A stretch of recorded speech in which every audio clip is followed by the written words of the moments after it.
So going back to your father running the store, was he putting in a lot of hours as an owner? If we went to see our dad, sometimes we'd have to go up and see him working. And, he wore the little paper hat, and so he worked a lot of hours, and he was always calling the stores and checking on them, checking on his people, checking on sales. I think there's a lot of truth to the movie, but I also think that Hollywood did their ending at the end and did their thing, stab at corporate America, the way they made Ray Kroc look for that deal.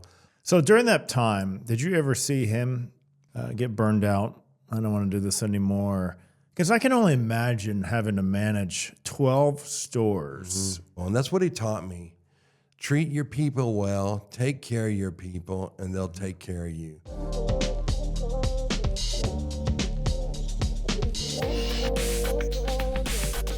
All right, we'll get into it. So first and foremost, have you always been up north? Always lived there? Pretty much, yeah. Born and raised up north in Platte County, Missouri.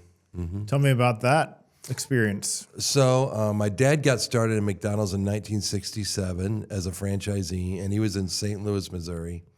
So I have a little memory of that, as I was a young kid. And then he got relocated to Gladstone, Missouri. So he sold his store in St. Louis and opened up the one at 7412 North Oak in Gladstone.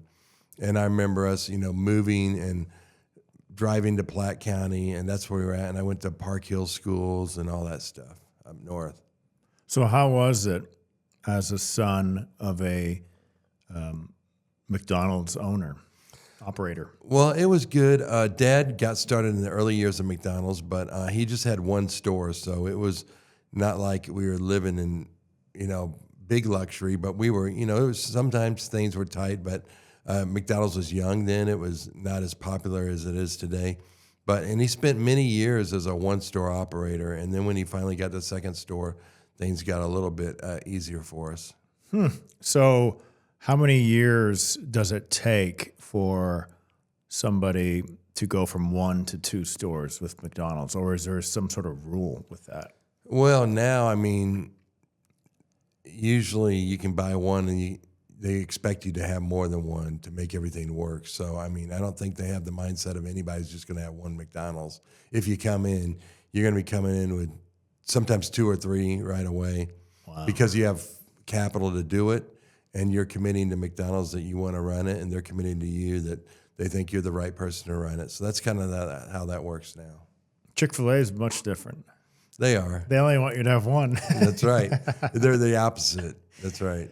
If I'm thinking about this, so McDonald's probably has less margin than Chick-fil-A, I think, because I was looking at the numbers. Mm-hmm. Chick-fil-A's are very profitable. Yeah. I think they do. They're really involved in the community, but they don't do a lot of discounting at Chick-fil-A. People go to them because they want their chicken and everything else they experience, and they just don't have to do a lot of discounting, whereas we discount. And that's a whole nother discussion right there. Mm-hmm. So, there's 2 approaches. You can go for, you can be Target or you can be Walmart. Right? Mm-hmm. And it seems like McDonald's, not to say they're low quality, has kind of went down or taken the Walmart approach. I guess we're trying to serve a lot of people. We're trying to feed the masses and give them a deal. Yeah. Yeah. Which I don't think there's anything wrong with it. We need both. Mm-hmm. We can't have all of one or the other. So going back to your father running the store, was he putting in a lot of hours as an owner? Yeah, he did. If we went to see our dad, sometimes we'd have to go up and see him working. And, he wore the little paper hat. I don't know if anybody knows about the paper hat, but, he had the paper hat and worked. And so he worked a lot of hours, and he was always calling the stores and checking on them, checking on his people, checking on sales, checking on the controls and the profitability and stuff. So he'd call the stores every night and check in on them. What did he do before that? My dad, he had scholarships to Yale, Harvard, and Princeton, and he chose Yale. So he went to Yale. He sang in the Yale Glee Club, and he graduated with honors from Yale. And then he became a management consultant to physicians and dentists. So he would, pretty much an accountant, but anyway, he'd go on the road and help people manage their finances and stuff, because apparently doctors are kind of notoriously bad at spending the money. So Dad did that, and he'd travel on a circuit, it might be from Kansas all the way all across Kansas to Topeka and Lawrence, and go up to Hiawatha, and he had a whole circuit where he'd go and have meetings, and he was on the road. And so as the kids were growing up, we weren't getting to see our dad when we were little, and I had a brother and a sister. So my dad wanted to get off the road, so he started thinking about how he could get off the road. And so then he started looking at doing your own business. So he looked at Burger Chef, Burger King, Pizza Hut, and McDonald's. And the kids were always wanting to go to McDonald's. So we had a little bit of say in that, and Dad chose McDonald's. That was in the, what, 70s? 67. 67, Mm-hmm. Wow. So McDonald's, when did they come out? 55. So that's only 12 years. Yeah, he was known as an early pioneer in the system. Yeah. Because I watched the movie with Keaton, Michael Keaton. Yeah. Really good movie, I think. Yeah. And talking about the history. Was there a lot of truth to that movie? I mean, some of the people at McDonald's says it is as it was. I mean, okay, that's the way it was back then. But I think there's a lot of truth to the movie. But I also think that Hollywood did their ending at the end and did their thing, stab at corporate America the way they made Ray Kroc look for that deal. I don't think was fair. I mean, I know that the McDonald brothers were friendly with the corporation up until Dick McDonald died.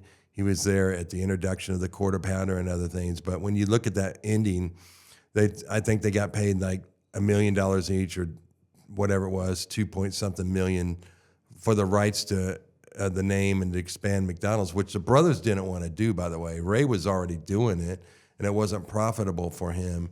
And so when it was, he kind of bought him out. And the two brothers agreed to it. They didn't have to agree to it, that they did. But the way that movie ended, I can just tell you this about Ray Kroc, and I did meet Ray Kroc as a young lad, and he was a great guy. Ray was very fair to the owners and the corporate employees and the suppliers, and he put together what is known as a three-legged stool. So those three-legged stools, the stool will not support without one of the legs. So we need the owners, we need the corporation, we need the suppliers. And he was fair to everybody. I mean, if an operator felt like they weren't getting treated right and they got a hold of Ray, he would get in there and make things right. But he was fair. He was fair for the operators, and he was fair for the corporation. So was your father working for a company when he was doing the accounting and systems? Yeah, he was married. He was working for a management company.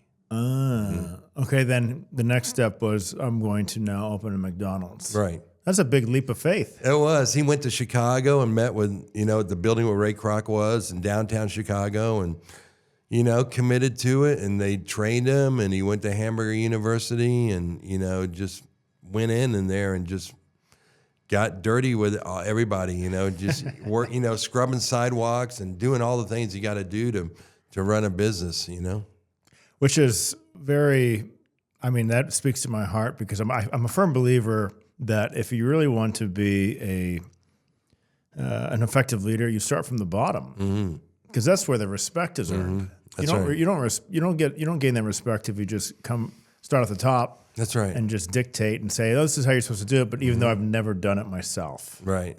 So actually, that's when my dad started as the bottom. He was owner, manager, maintenance man, taking care of the order, waiting on customers, and that's how I started. I started as a crew member at 15 years old. And so when I went into management training, I had to hold every position in the store, which means maintenance. That means I filtered the vats, I cleaned the grease traps, I cleaned the toilets, learned how to properly clean a toilet, cleaned the windows, knew all that stuff, did all the stuff on the roof with the HVACs and the exhaust fans, learned how to change the belt on the exhaust fan, learned how to clean the exhaust fans. All those things, when I was learning maintenance, I had to do that. And, I held all the positions from a swing manager to a second assistant manager to a first assistant manager to a store manager. I was a store manager for 2 years, and I received an Outstanding Store Manager Award from McDonald's Corporation, which is only awarded to about 10% of the store managers out there.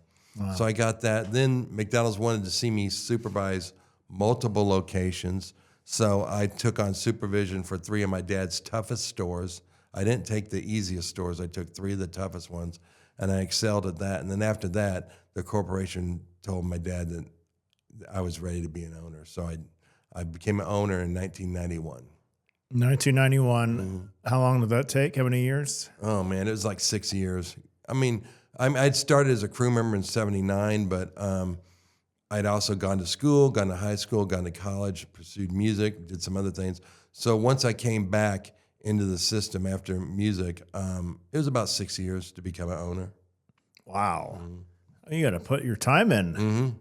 Here's a random question. Why do you think McDonald's went the franchise route instead of the corporate-owned like Chipotle is? That's a good question. I think that, I don't know. Ray had, some acquaintances and stuff, and they became early owner operators and stuff. So I think it's Ray Kroc's vision.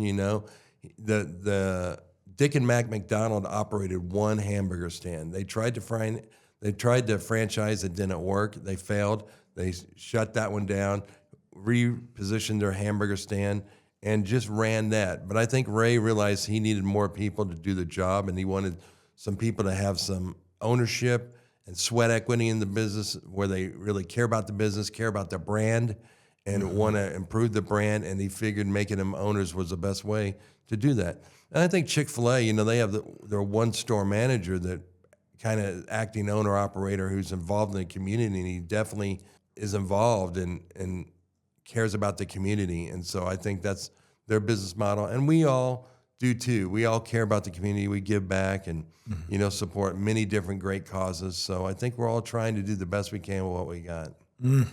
Yeah, I think the key word that you just said was ownership.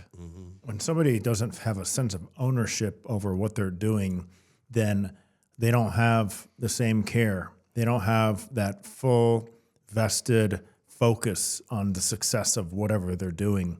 So I'm a firm believer in the franchise model just because of that. Because at Chipotle, while the food is, I think, pretty good, just watch how the workers act. It's like they're forced to be there. That's right. You don't see anybody who's got a kind of a jump in their step because they're excited to be there. It was kind of interesting because McDonald's purchased and acquired Chipotle, and they had 2 franchisees who I knew one of them right here in Kansas City, and they did a great job. They did all those things, but for some reason, McDonald's sold Chipotle. They sold Chipotle. I think what it really was is I think the founder was a little bit hard to get along with as far as a corporate and didn't want to follow some of our regiment and processes and stuff. And there was just a push and a pull. And so we got out before their big food safety scare, and we sold the company. So those 2 owners had to go back to being full-time McDonald's owners, and they had to sell their Chipotles. Oh my goodness! How I did not know that. That's interesting. Yeah, I wonder why they decided to sell them when I think it would have been a great move, because now you're getting into the Mexican food market instead of just the American market. I think part of the deal was there was going to be no franchisees, so they had to take out the franchisees, and McDonald's had to make that right for them, and they did.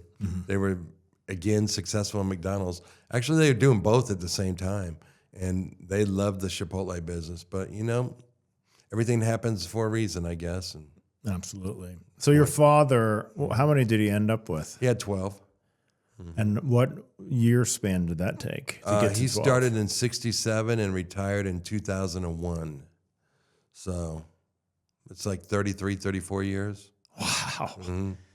So during that time, did you ever see him start to kind of get burned out? I don't want to do this anymore. Because I can only imagine having to manage 12 stores.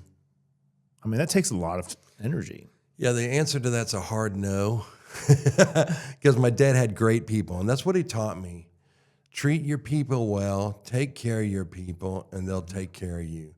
So he had great people in his office, his management and supervision. He had loyal managers, and if anybody is listening or seeing this today, I just want to say thank you from the Wagy's families for all the help you've given us along the way, because we couldn't do it without you. I don't want to start naming names, but I mean, there are so many people that were so loyal to my dad. And my dad taught me that if you treat people right, they'll take care of your people and your customers. So, you know, he was on a transition to kind of get myself and my sister improved as operators. So when that happens, you know, you have to sell out along the way. So I bought my first store in 91, bought another one off him in 98. And then he retired in 2001. So it was kind of a gradual retirement. Mm-hmm. But I think the corporation worked with him and saw a succession plan. And we had to be approved and prove ourselves at one store, then two stores. And all along the way, they were looking at us, making sure we could do it. And then when they finally had enough confidence in us that we could do it, they allowed him to sell the rest of the stores. Mm.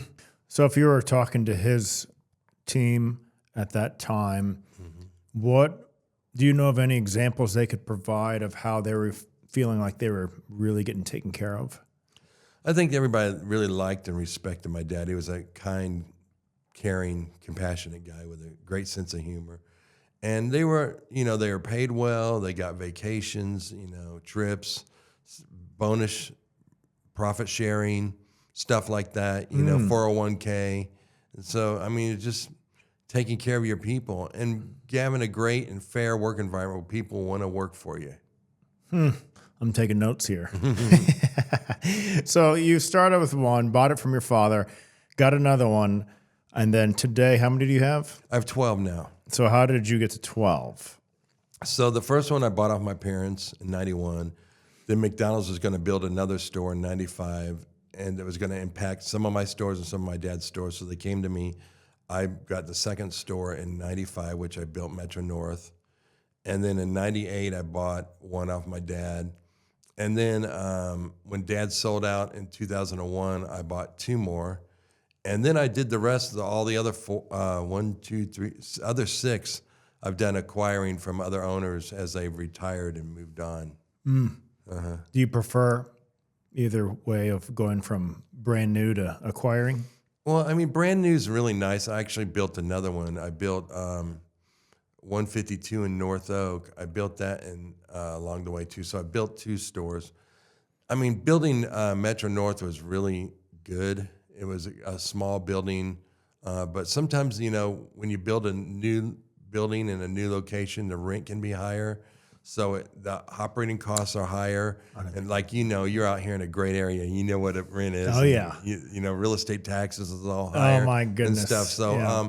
I kind of like actually buying existing restaurants with a lower rent and, you know, that have been taken care of. And that's a better thing than necessarily opening up a new one on a new corner with a high rent and you don't know what it's going to do and all that stuff. Who owns the building usually? McDonald's Corp usually owns the building. All of them, or there's a few exceptions where they tried some experiments where the operator actually had to pay for the whole building. And that works really good because they have a reduced rent that I wouldn't have, but they had to pay up more money at the time and borrow more money. So that was a good model, but anymore it's just, you know, they build the building and we furnish everything on the inside, help with some of the stuff on the outside, like the parking lot lights and, you know, other stuff like that. So it's, you know, it's kind of a shared cost expense. You pay for the parking lot lights? Yeah, we pay for stuff like that. Mm-hmm. Wow. Yeah, I mean, we have to co-invest. We're co-investing together, so they have their breakdown. But you don't own any of that. We own the equipment, furniture, and fixtures. But not parking lots. Right, and we own the cash flow of the business. Yeah. Mm-hmm.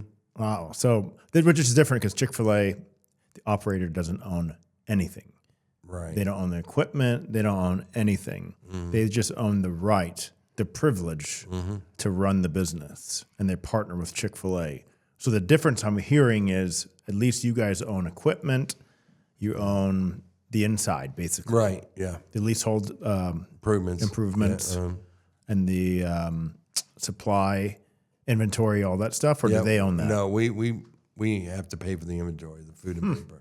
Interesting. Mm-hmm. And they own the land and then the building. Yeah. Yeah, I remember somebody said this, and it makes perfect sense. They're kind of just really they're a commercial property kind of.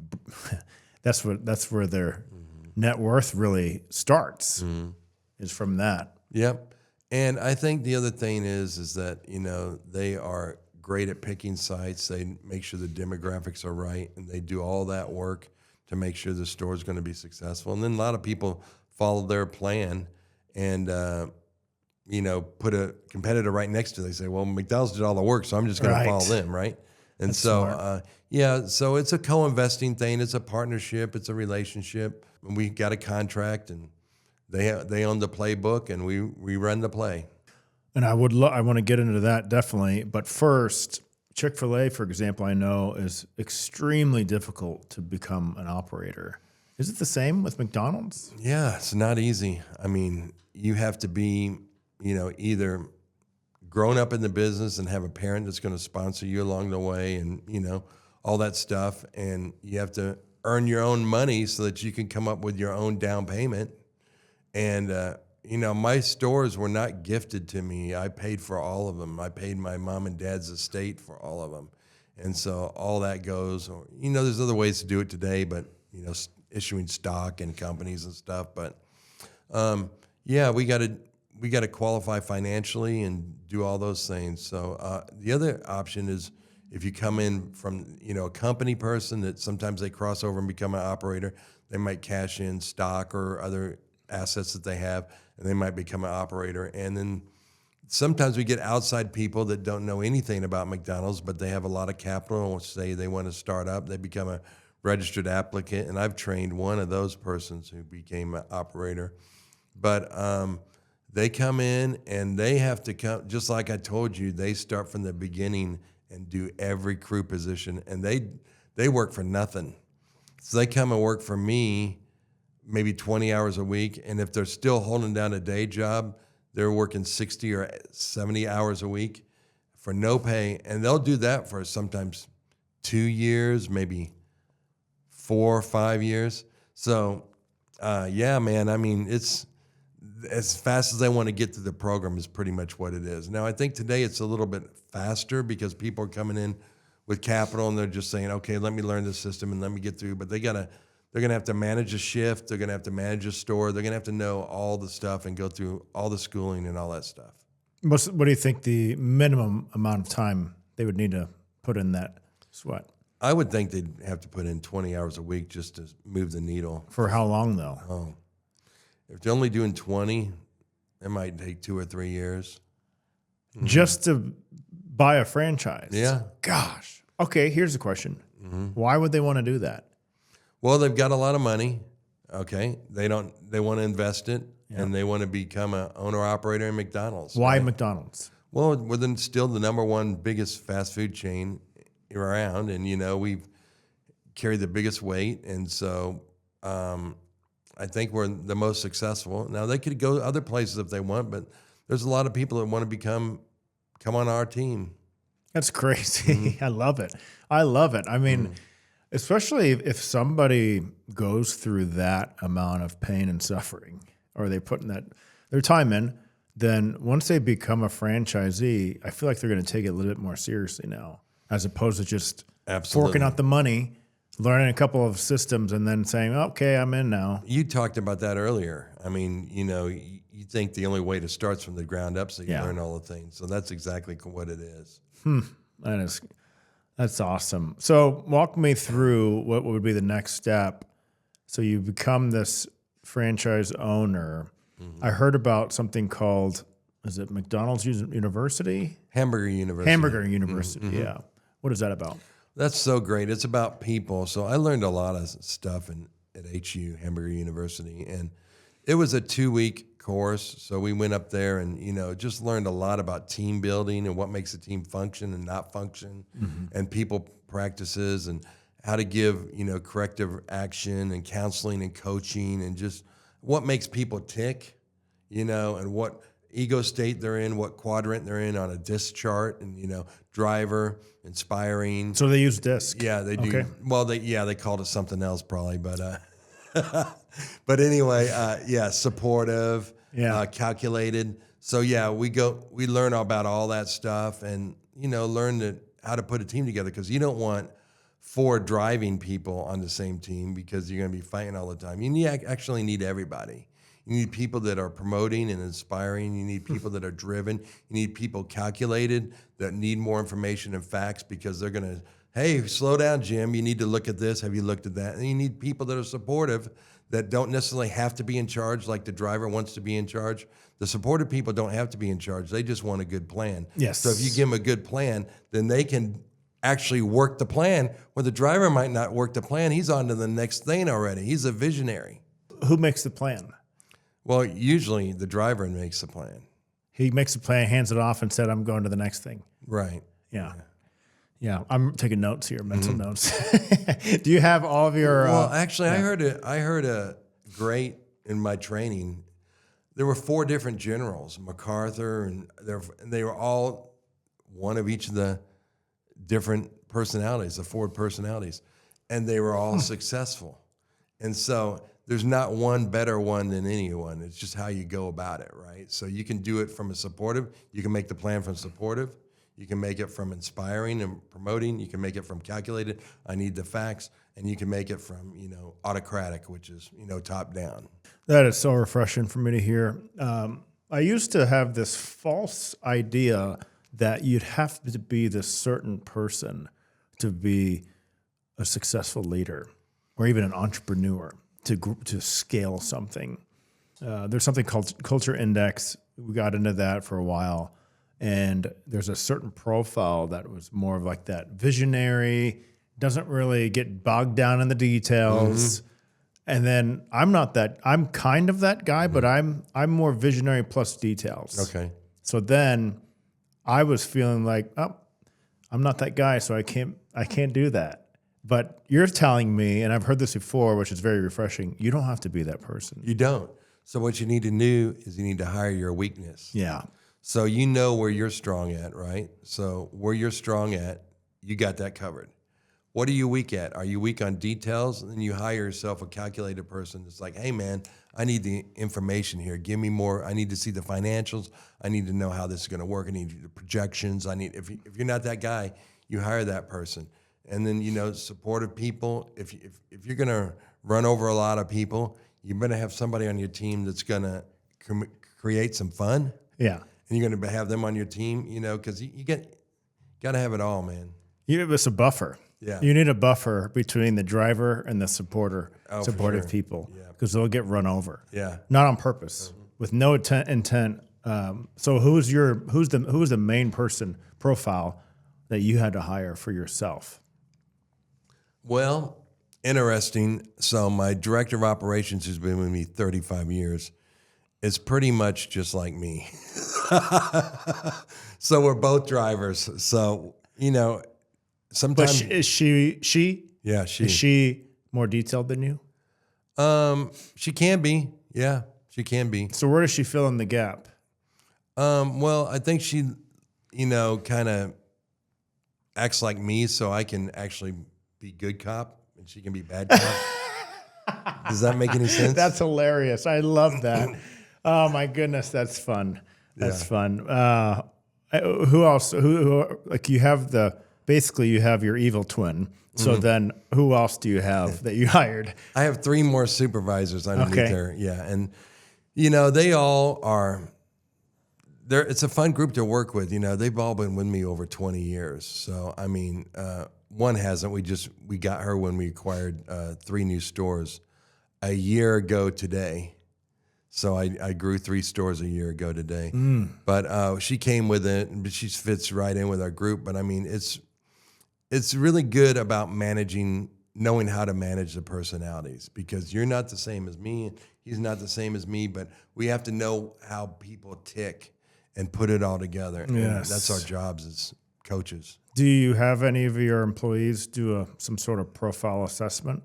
Yeah, so I believe in this so much that I brought in my buddy Joe Calhoun, which you know Joe. Yeah. And Joe came in and did the whole disc chart for everybody in my complete office. So it was like 15 people. So he did the maintenance people. He did the people paying the bills. He had the people that did payroll, all my operating people that takes care of our operations and all that stuff. And he did a disc chart for them and their spouse.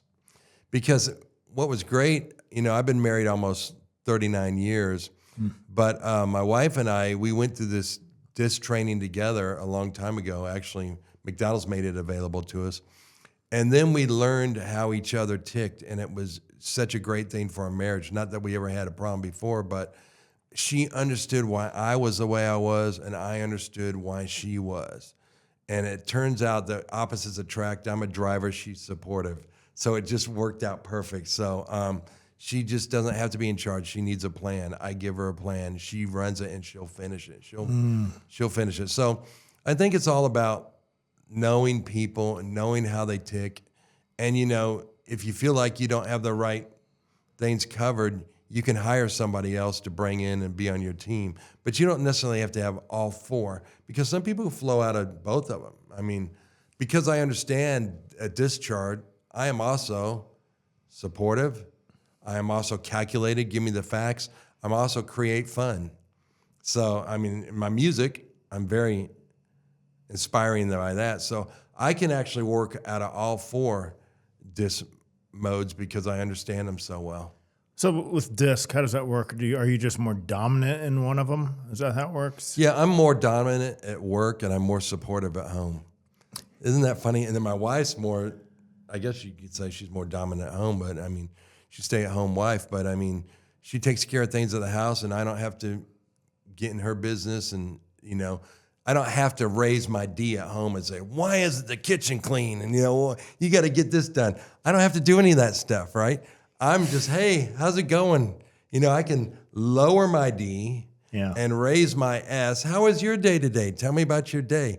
And that's what you talk about, the disc. You raise your S, be supportive, lower your D, but actually I'm at work, I'm like, on the chart, I'm like D, and I'm straight line across the other three. And at home, I'm more S. So you said music. How did you get into music?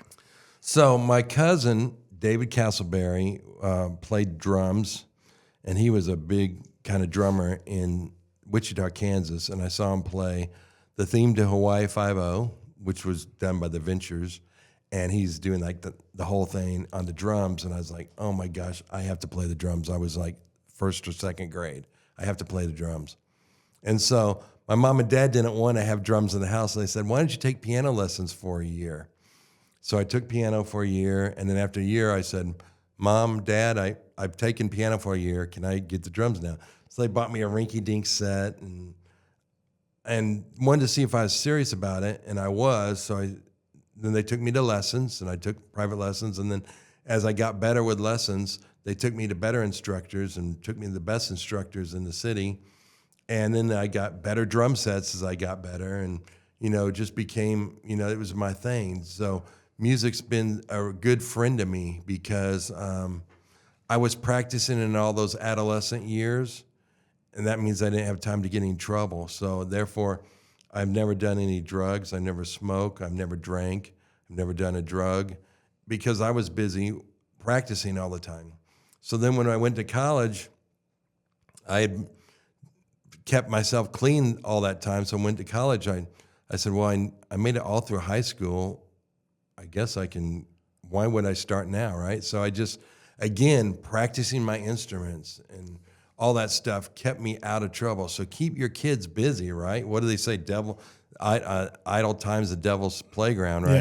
Yes. So I kept busy on my instruments, and I decided that, I wanted to go to, wanted to pursue a music degree. I probably wanted to be like a studio recording session guy because I loved all the studio drummers and stuff. So I was going to college and I was learning, music theory. I tested out a piano and going through the brass classes and everything. And all my friends above me were like going and student teaching and directing bands and choirs. And I'm like, well, I thought you were a drummer. I followed you because you were a drummer.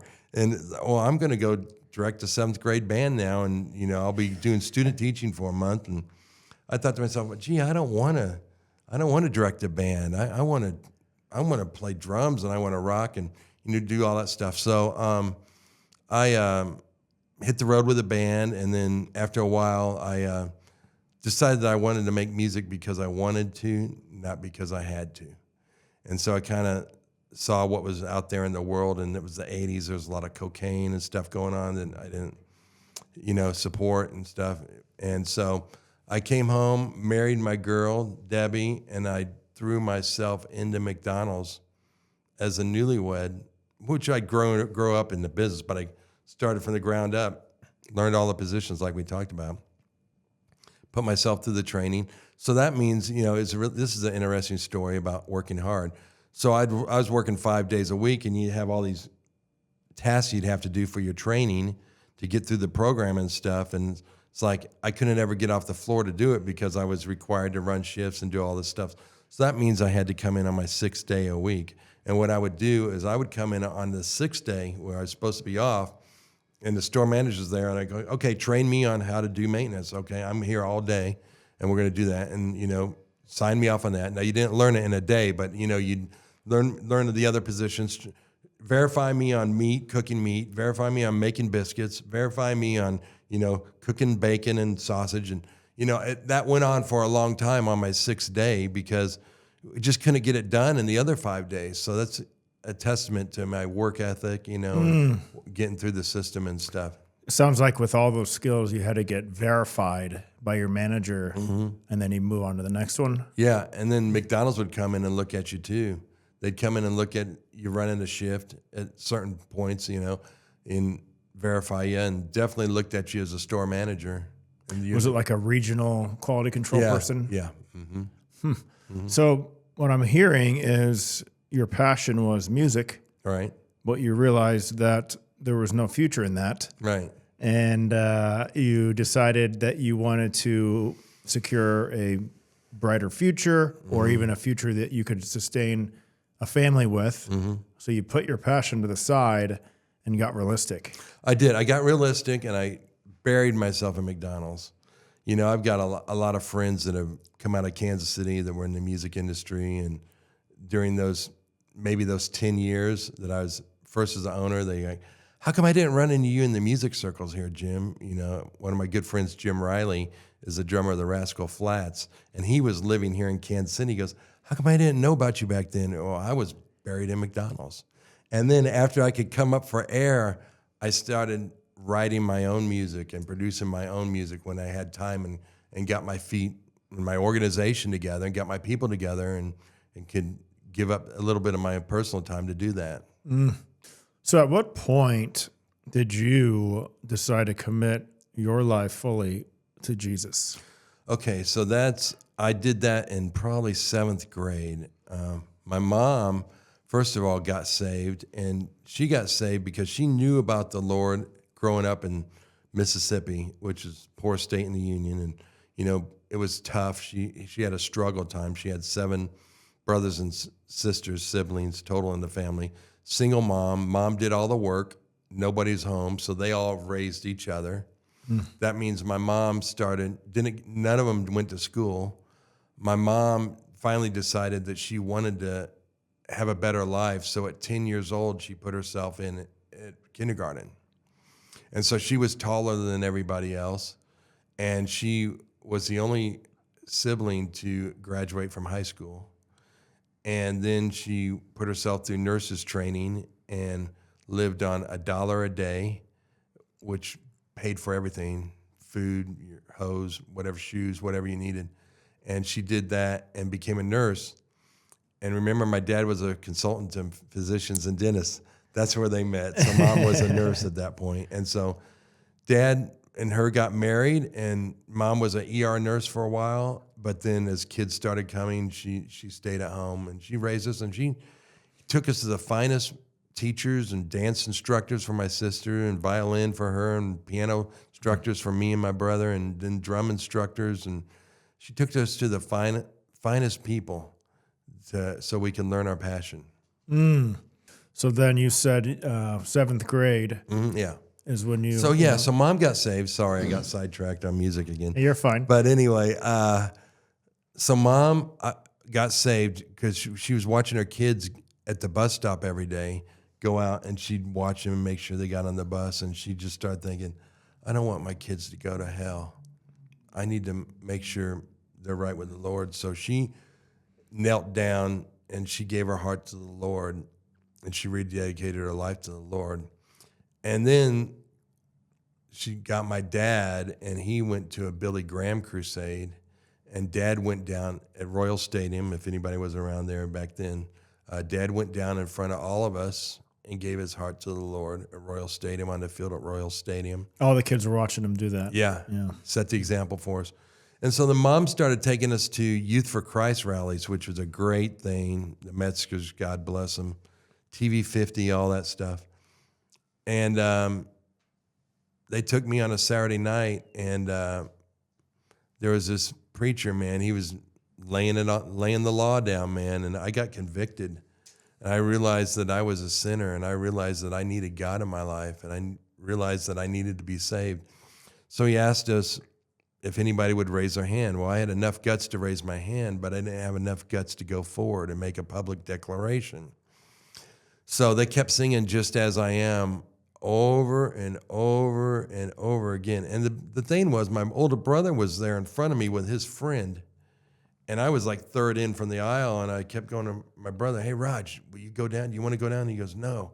I go, will you go? No. And so I had to step out in front of my older brother and his friend and go down and give my heart to the Lord. And so I did that. And then my brother got saved too, and he's a great, wonderful Christian guy today. But I mean, we all came to the Lord one at a time.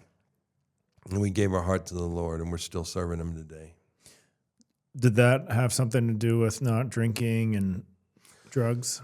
Not necessarily. I would say maybe drugs, because the only thing going on back then was marijuana. But I think the drinking was my Uncle John. It was in that family with my mom. He was a 40-year drunk, and he was drunk all the time, and that's all he knew. And so we saw that filth. We saw the filth of driving to Wichita and clean up his apartment, and cockroaches running all over, and him passed out for a day or two at a time. And we just saw the filth and the disease of alcoholism. And so from there, I really never had a desire to take a drink. I mean, growing up, I think that's definitely a huge accomplishment, because the peer pressure is incredible, especially when you're in the music industry. Oh, it's terrible. I'll have to tell a story. I have a friend in high school that was so cool, Robert Wright. I was in high school, and I was at the REO Speedwagon concert at Kemp Arena, and all my friends were there. And I just went with a couple different people, and I didn't know anybody was going to be smoking dope or anything. I was going for the music. I'm about the music.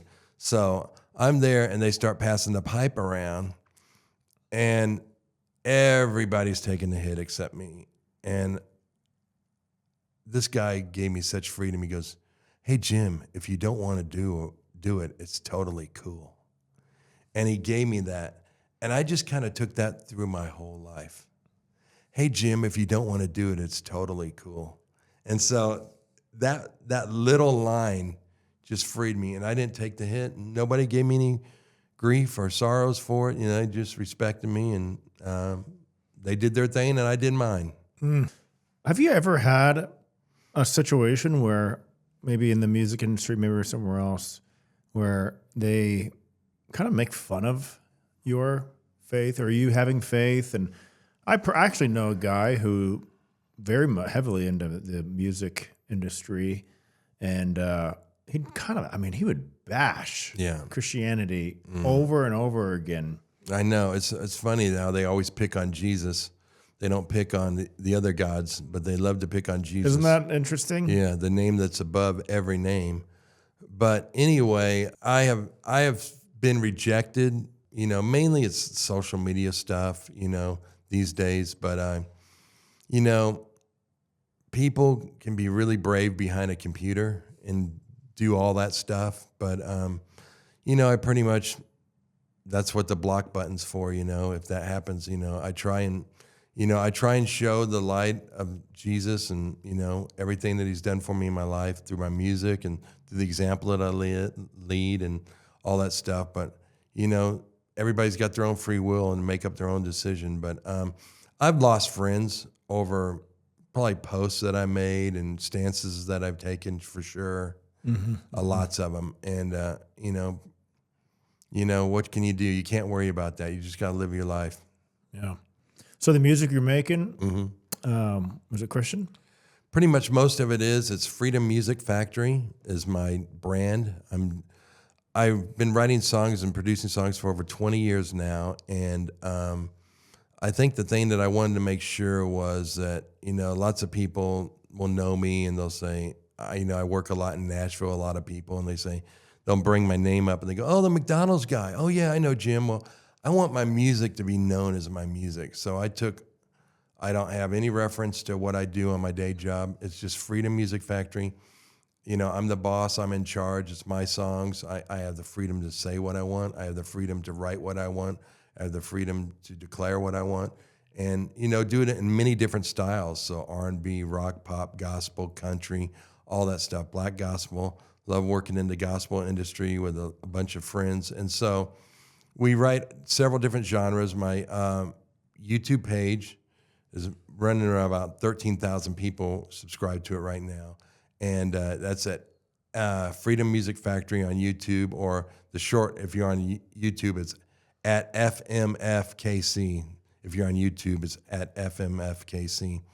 Then I have a website where I'm going to start selling my music to for like 60 cents a download. And that's at freedommusicfactory.com. So we got a lot of good things going on there, working with a lot of talented people from Kansas City to Nashville to LA to Las Vegas and even New York and London, England sometimes. So, with the technology the way it is now, you can hit somebody up in social media and you can send them your song and you can have them put their part down. But as a producer, you have to give them what you're going for. Like, I want this to be like Janet Jackson or Shaka Khan or something like that, or similar to this. This is the vibe we're going for, and they do their thing. And they're professionals, so they know what the music requires. Sometimes the music just writes itself. So you own and manage 12 McDonald's, and then you have this, essentially it's a record company. Yeah, pretty much. Yeah. How do you do it all? Well, I'm a busy guy, so I don't sleep a lot. So I empower my people. I'm always plugged into my people. I talk to my people, but I'm constantly writing songs. During COVID, which I'll call it the 2-year period of COVID, because it seemed like last 2 years before we came out of it. Yeah. I wrote and produced 75 different songs. So we were locked down, and I would travel to Nashville when I could and work with the musicians there because they were still needing to work, whereas the Kansas City people didn't really. They were all locked down and didn't want to even come in a recording studio. So that's how I kind of got plugged in Nashville, because they were all like, man, I got to work. And so I saw it as almost a ministry helping them out, because there were players that said to me, man, Jim, thank God for this money, because I've had all my gigs canceled. All my tours are canceled. All my recording studio stuff's canceled. I don't know. I got a kid in college. I got to deal with this. So I kind of worked a lot there and took care of things and helped a lot of people out through a tough time. And from there came some great songs. How do you keep, going back to McDonald's, I'm guessing you have some employees, some team members who are getting paid minimum wage? Oh, no, nobody's getting paid minimum wage. No. Maybe the 14 or 15-year-olds that come in. That's what I got paid when I worked at McDonald's when I was 14. Yeah, it's 14 or 15-year-olds. But everybody else, it's based upon ability and position. So for the minimum wagers, how do you keep those guys motivated? Well, they're 14 and 15-year-olds, so they don't know where else to go, right? So my job's to make it a good environment for them. And like all my supervisors started at 14 and 15 years old, and they've been with me now for like 20, 25 years. So I started at 15 years old. So what we try to do is get the ketchup in the veins and get them loving McDonald's, you know what I mean? And then lots of them stay. So April, who's been with me, she started at 14. Christina started at 14. Melissa started at 14. I started at 15. What's the secret? I mean, how do you keep these people 20, 30, 35 years?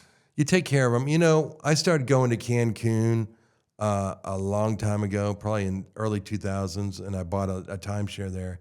And I loved it so much. I said, and this is the type of person I am. I said, man, I love this so much. I want my people to come down here. So I bought another week. And so I bought another week just to give away to all my people. And so I probably sent 20 different people to Cancun. You pay for it all? Yeah, I pay for it all. And, they've all gone several times, and, I take care of them and they take care of me. And that's really what you got to do. You got to treat people the way you want to be treated. And so you got to make it as fun as you can. I mean, there's lots of standards and, things you got to do and stresses, more now than ever, just dealing with public and stuff. But you got to make and create as much fun as you can. Is everything documented as in relation to processes for McDonald's? It's pretty much, yeah. We got an O&T, operations and training manual, and yeah, there's pretty much, yeah. So everything that you guys do there is all scheduling, ordering. There's training classes. McDonald's does supply the training classes for a lot of stuff like that. Systems, the systems. Yeah. So then, do you guys have any stores where you don't need for example, a cashier taking orders? Is it all AI? We have not done that. I've seen people starting to do that. We're not doing that. We're gonna, we understand that. Digital is what it is, and people are going to embrace that. The younger generation are really going to embrace it. But we're going to still keep people there at the front counter as of now to take care of the traditional customers that don't want to do the kiosk. But do you have a kiosk now?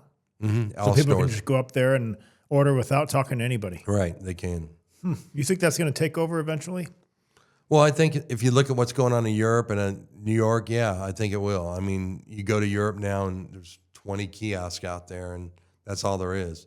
So I think eventually it will get there, but we're not there yet. Have you seen a decline or an increase or just the same number of high schoolers that are applying for McDonald's?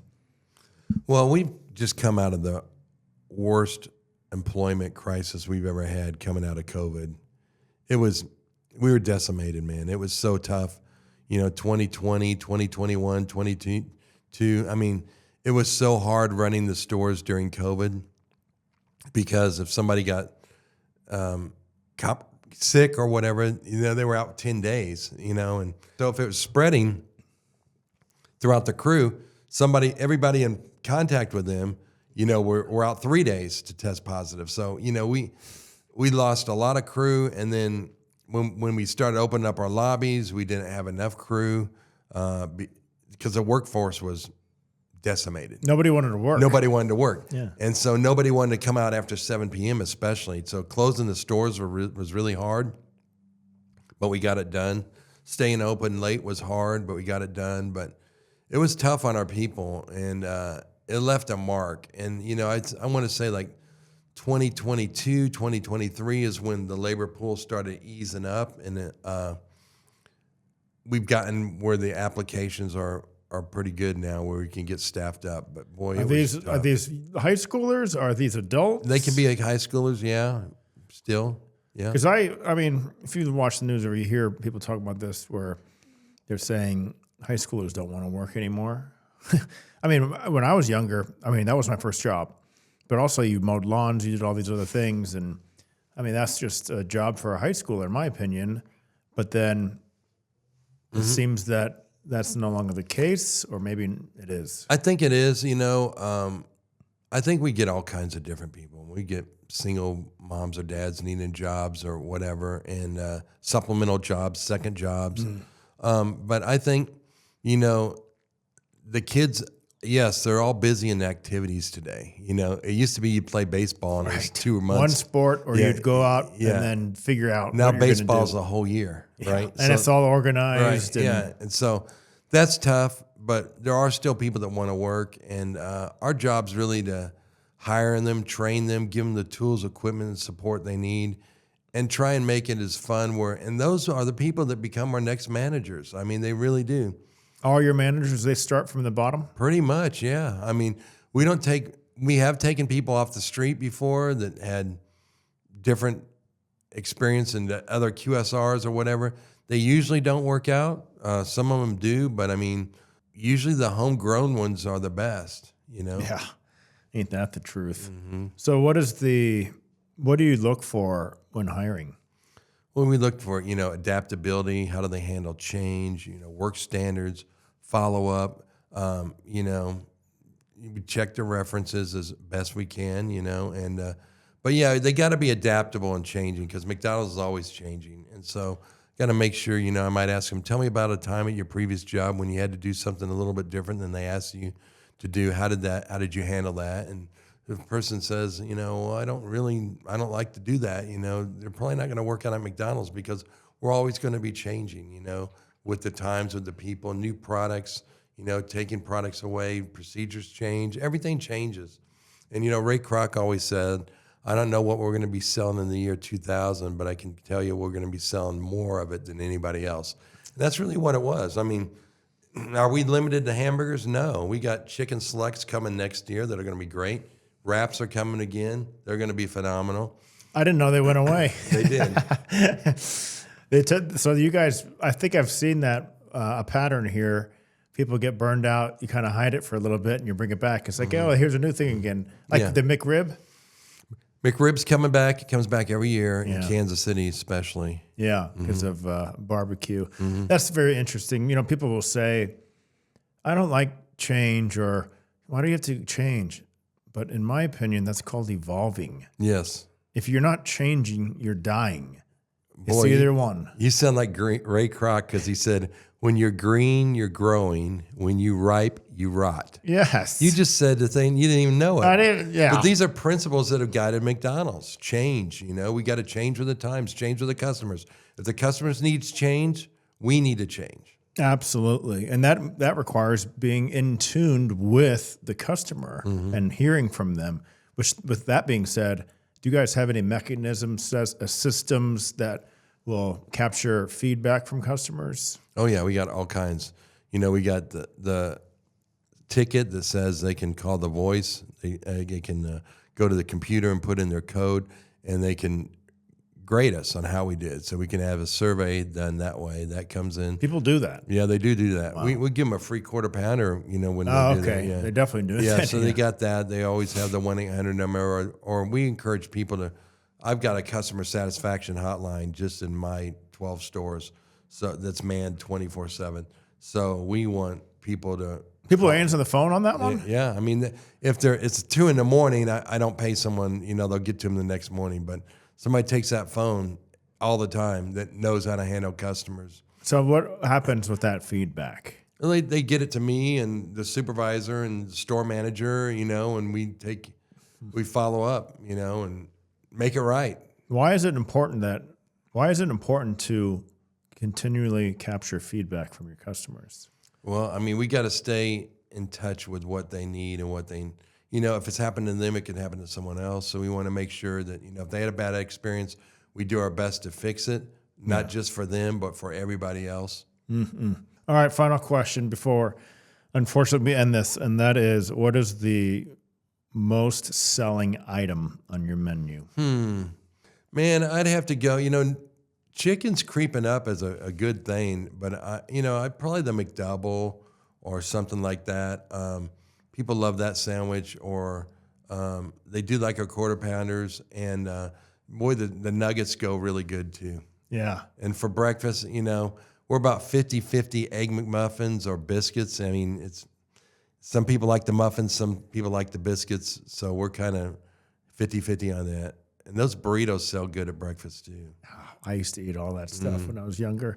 Big Mac, fries, apple pie, and a Dr. Pepper.